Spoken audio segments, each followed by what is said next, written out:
안녕하세요. 리엠파트너스 이승재 변호사입니다. 네, 안녕하세요. 엄민지 변호사입니다. 요새 저희가 굉장히 많이 맡고 있는 사건이 바로 마약 사건인데요. 특히 저희가 이전에는 대량의 마약 공급책이나 운반책 사건을 많이 맡았다면 최근에는 마약 이용자들에 대한 상담도 굉장히 많이 진행을 하고 있습니다.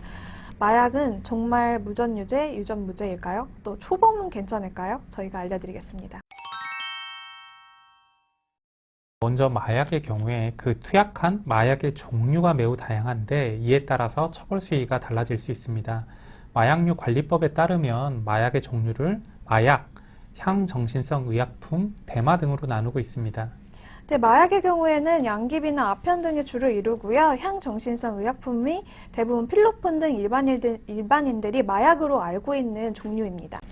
특히 이 향정신성 의약품은 위험도와 중독성에 따라서 가, 나, 다, 라 이렇게 4종류로 나뉘게 되는데요. 이때 향정신성 의약품은 의료용으로 사용되는지 또 심각한 중독성을 가지는지에 따라 나뉘게 되고 의료용으로 사용되지 않을수록 또 중독성이 높을수록 당연히 더 처벌 수위가 높습니다. 네, 알고 계시듯이 대마처럼 아주 중독성이 높다고 보기 어려운 약물을 흡연한 경우라고 하면 초범일 경우에는 기소유예나 벌금형을 노려볼 수도 있습니다.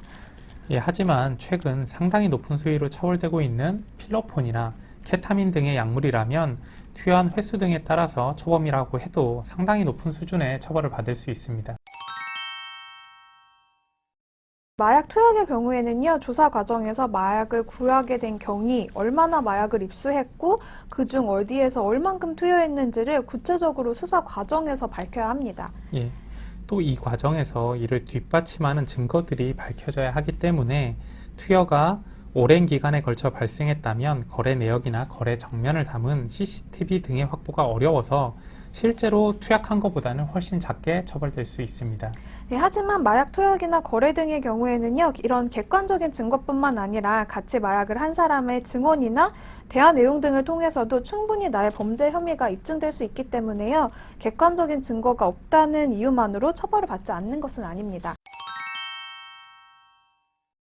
저희가 아무래도 가상화폐 사건도 많이 맡다 보니까 이런 불법적인 거래에 가상화폐를 이용한 분들이 많으신 걸 알게 되는데요.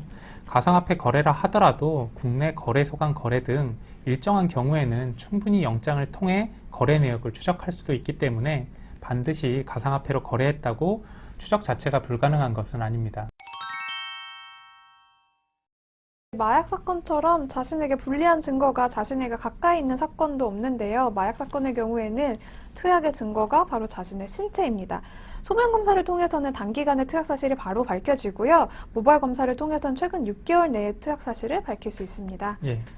모발 검사를 걱정해서 염색이나 탈색을 반복하는 방식으로 수사를 방해하기도 하는데요. 모발 검사를 머리카락 1개만 가지고 하는 것은 아닙니다. 모발 검사에 충분한 양의 머리카락을 상당히 많이 채취하게 되는데요. 이렇게 염색이나 탈색을 반복했다 하더라도 마약이 검출되는 경우가 상당히 있습니다.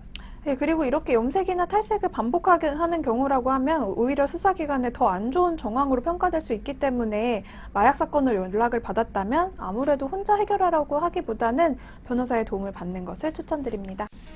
저희가 맡았던 사건 중에 아무래도 재범률이 높은 범죄는 마약 사건이기도 합니다.